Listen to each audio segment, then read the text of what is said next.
which is what? Do you remember?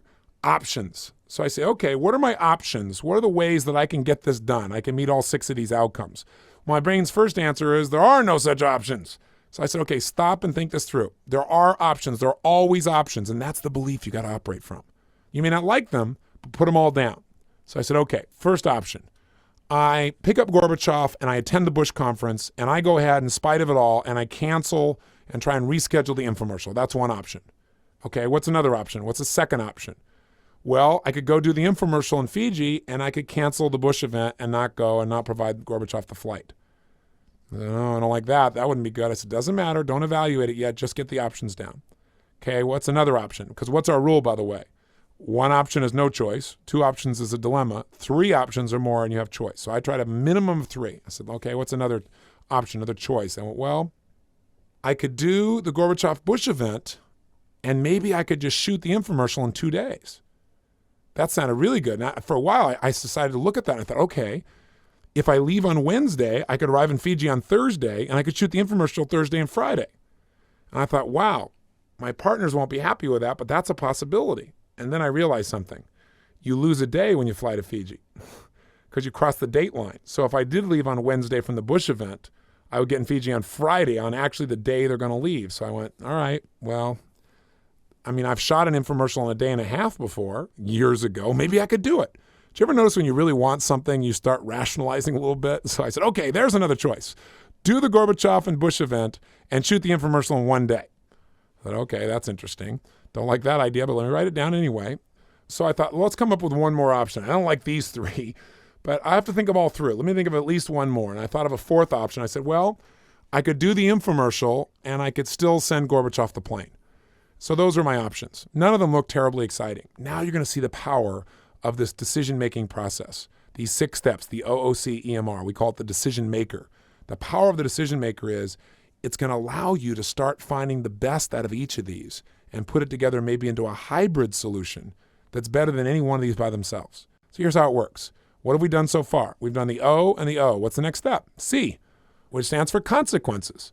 What we got to do is we got to look at the consequences of each one of these options. What's the upside? What's the downside? Now, normally I'm doing this on paper, not describing it verbally. So to try and keep this under control so it doesn't sound too digital, I'm going to have to summarize step 3 and 4.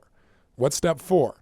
Evaluate, which means weigh the upsides and the downsides and look at the consequences if they were to happen. And then what's the probability it would happen? Because, some things could have a really negative effect on you, but their probability is not at all. Some things could sound really wonderful, but their probability is not at all.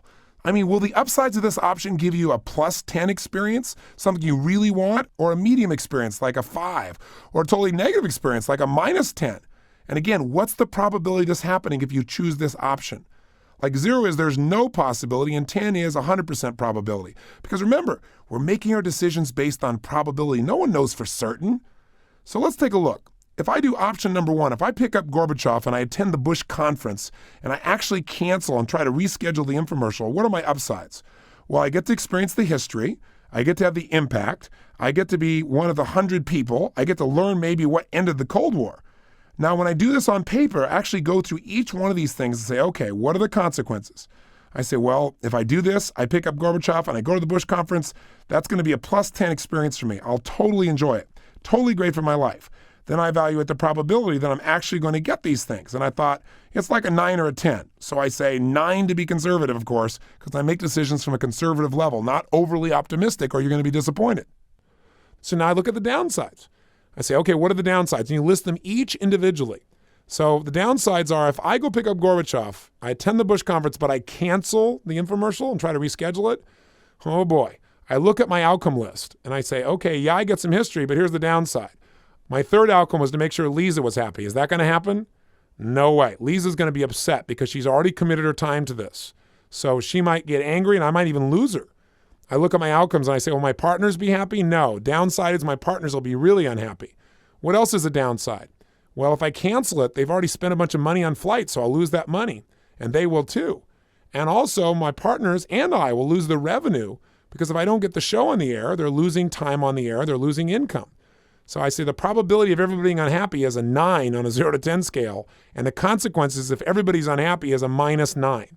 So I summarize this option by saying, basically, if I do this, I make everybody upset and I experience history. And I put that in a little circle to remind myself. Let's look at the second option.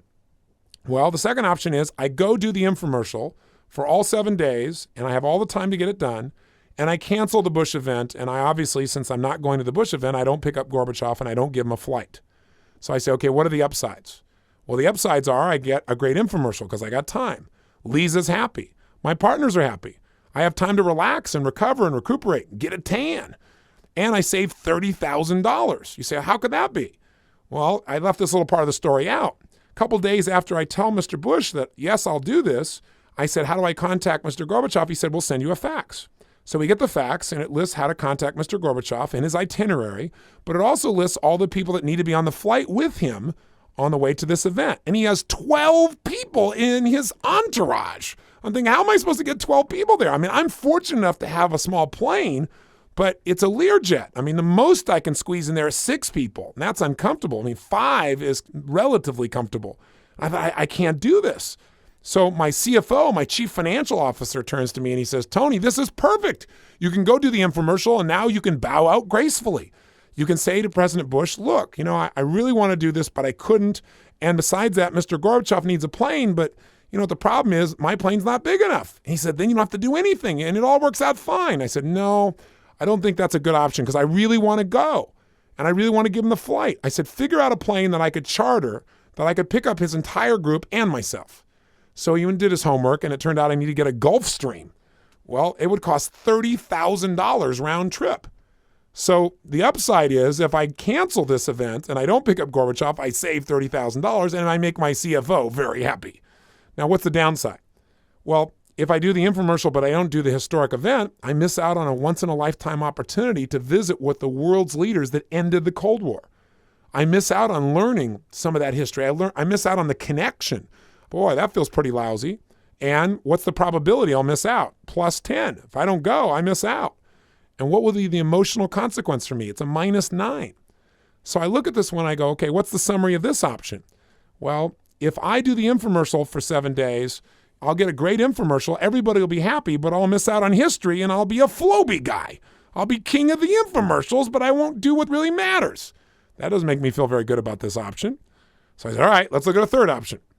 I go off and I pick up Gorby, I do the Bush event, and then I fly all the way to Fiji, and I do that event in 1 day, meaning I shoot the infomercial in 1 day. Remember, the Gorbachev event ends on Wednesday, and it takes a day to get to Fiji. You lose a day flying to Fiji, so I'd get there on Friday, the last day that they can possibly tape.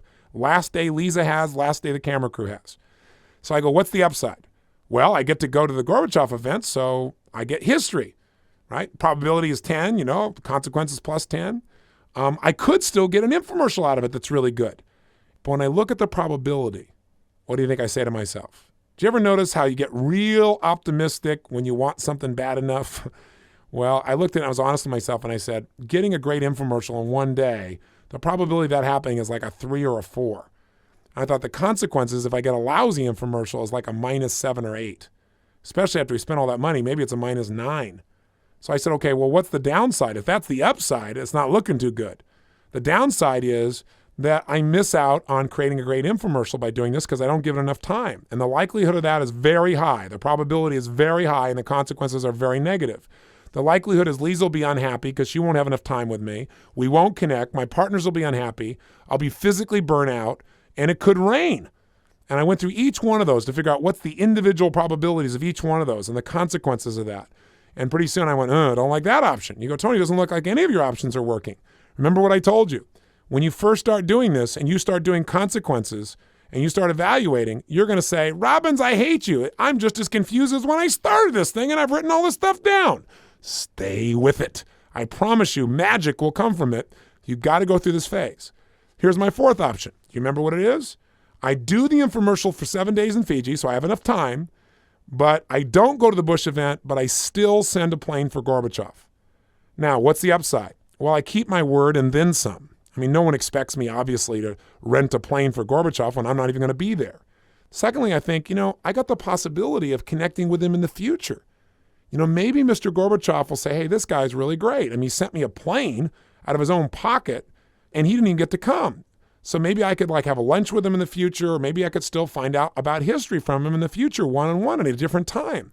And when I wrote that one down, I got excited because I thought, hey, that's my number one outcome is half history. I won't get to meet all the leaders, but that's really great. That's really possible.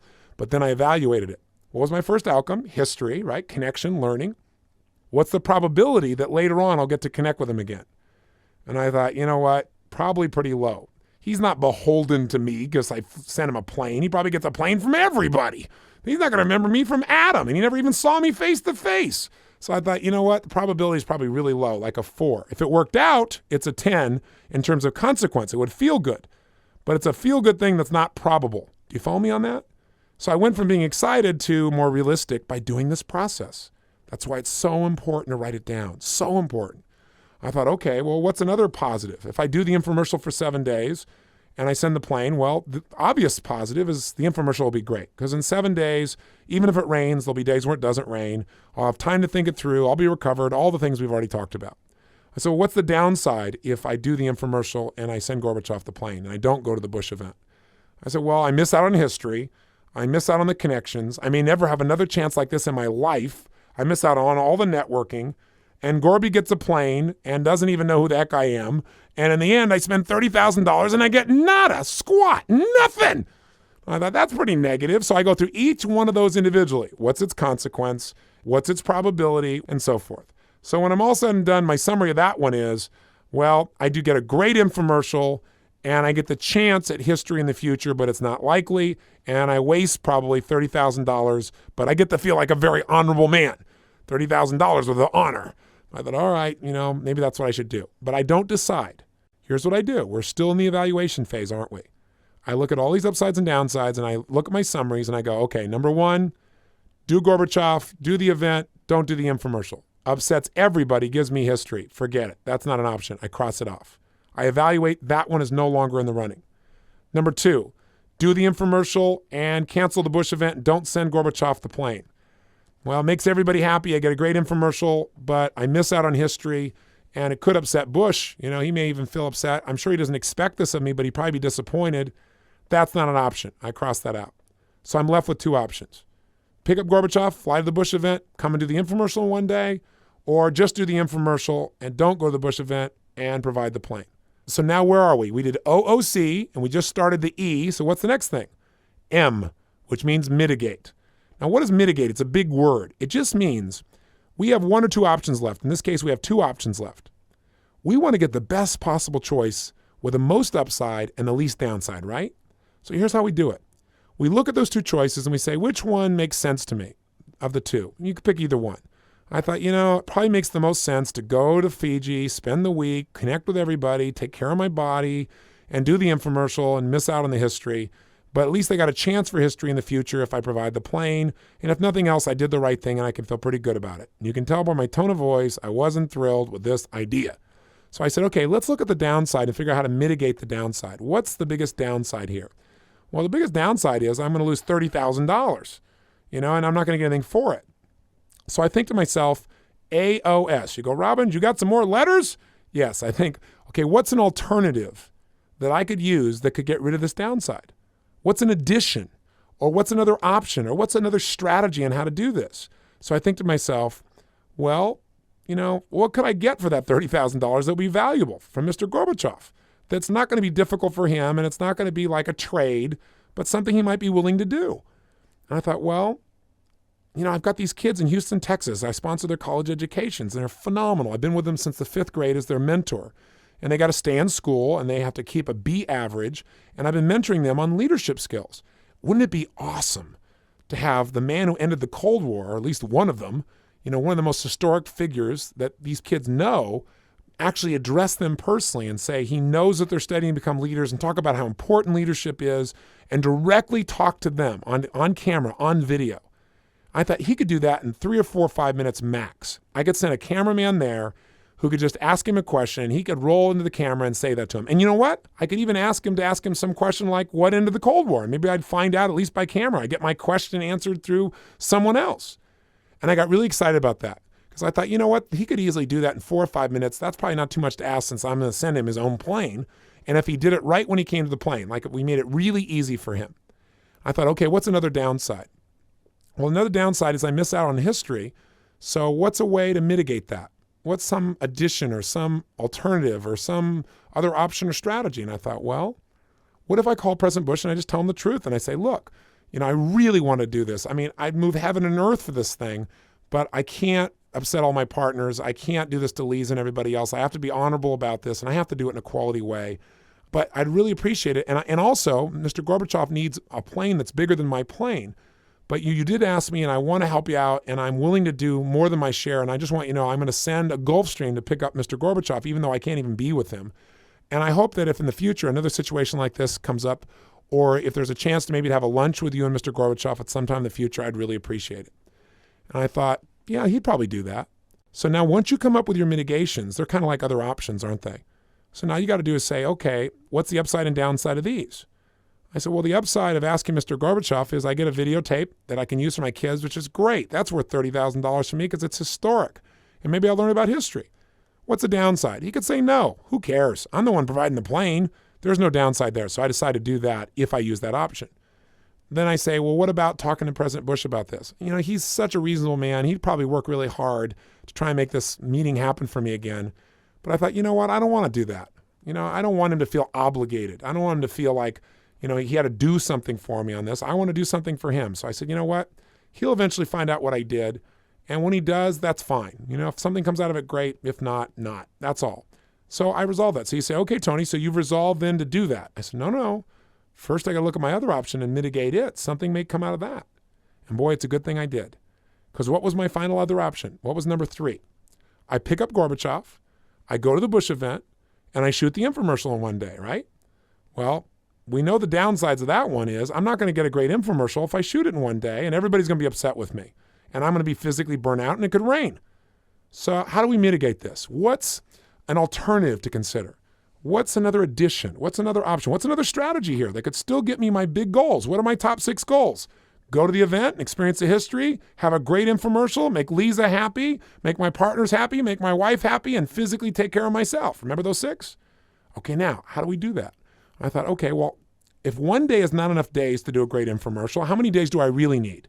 Because we created this thing from Sunday to Friday for 2 reasons. One is we did that because we want to have time for Lisa and I to connect. And we figured Sunday she'd play and relax, Monday she'd play and relax, Tuesday we'd do lighting, and Wednesday, Thursday, and Friday we'd shoot the actual infomercial. And if it rained, we'd have a backup. So we could shoot on Tuesday if it was raining on Monday and it got sunny. We'd say, you know what, it's a rainy time, let's take advantage of the sun when it's here. So we're giving ourselves lots of room, you follow me? So I thought, how many days do I really need to do a great infomercial? And I thought, I've shot a great infomercial in 2 days, several times. And I thought I could certainly do it in 2.5 days. And so I thought, okay, well, what day would I have to leave in order to get here and have 2 or 2.5 days to shoot? If I pick up Gorbachev and go to the Bush event, it lasts from Monday to Wednesday. So if I leave on Wednesday, remember this? I'm not trying to be complicated, but remember if you leave on Wednesday, you cross the date line and Thursday disappears. You get there on Friday. So I thought that only gives me 1 day. So what day would I have to leave? I'd have to leave on Monday in order to arrive in Fiji on Wednesday afternoon. That gives me 2.5 days to shoot the infomercial. And I thought, well, that doesn't do me any good. If I leave on Monday, I miss out on the whole thing. I mean, I don't get to do anything. And I thought, wait a second, what time on Monday? The flights are at midnight out of Los Angeles on Monday night. That would get me there Wednesday afternoon. The conference is at 7 o'clock at night. That's when it starts on Monday. I thought, here's what I'll do. What's my outcome? What do I really want here? I want to connect with Gorbachev and find out what ended the Cold War. That's what I really want. I want to connect with President Bush and meet Maggie Thatcher and Mr. Mitterrand, but Gorbachev's the one I really want to meet the most. What if I did this? What if, as an alternative, I fly and I pick up Gorbachev? I rent the Gulfstream. I pick him up. I fly him to the event. I got 4 hours with Gorbachev to pick his brain and find out what ended the Cold War and develop a relationship. I call President Bush in advance and I tell him what's happened. I tell him the truth. And I use part of my other alternative and I say, listen, I'd love it if when I get there, if I could have the privilege of spending a little bit of time with each of you before I have to go because I can't stay for the event. And when I called, President Bush was totally enthralled. He said, this is amazing you'd be willing to do this. So no one would expect you to go rent a Gulfstream. I said, listen, I really want to help. And I said, but I'd love it if I could do that. He said, we'll either get together if you have enough time and have a meal, or we'll get together and talk briefly. And he said, we can get together again some other time as well. He said, but all 4 of us will be together, so let's get you together with them too briefly. He said, you let me know the schedule. We'll work it out. It was phenomenal, absolutely phenomenal. So that's exactly what I did. I said, this will get all my outcomes. I thought, well, wait a second. What have I done now? I can now get outcome number 1. I get to experience history.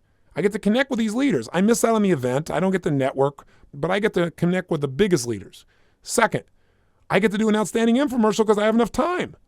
Third, though, what about Lisa? I'll have no time to connect with her. Oh my gosh, what will that do to the on-screen relationship? I thought, how can I mitigate this? What's an alternative? Come on, think outside the 9 dots, get creative. And I went, simple, she lives in Los Angeles. This is 3 weeks from now. I'll fly up to LA on a day she has, and I'll spend a few hours and get to know her and spend some time with her, maybe a half a day if she's got it. And I'll explain to her why I'm doing it, because I'm going to go meet Mr. Gorbachev, and she'll be enthralled by it. It'll be great. It'll be a great conversation piece for both of us. So sure enough, we worked that out. The next piece, I thought I'll also make sure that when she gets there, she has plenty of time to relax, and I'll talk to my wife and make sure she's on board. She'll support me on this, and she'll get to connect with her too. I thought, my partners, how do I make them happy? They're going to be worried about the rain.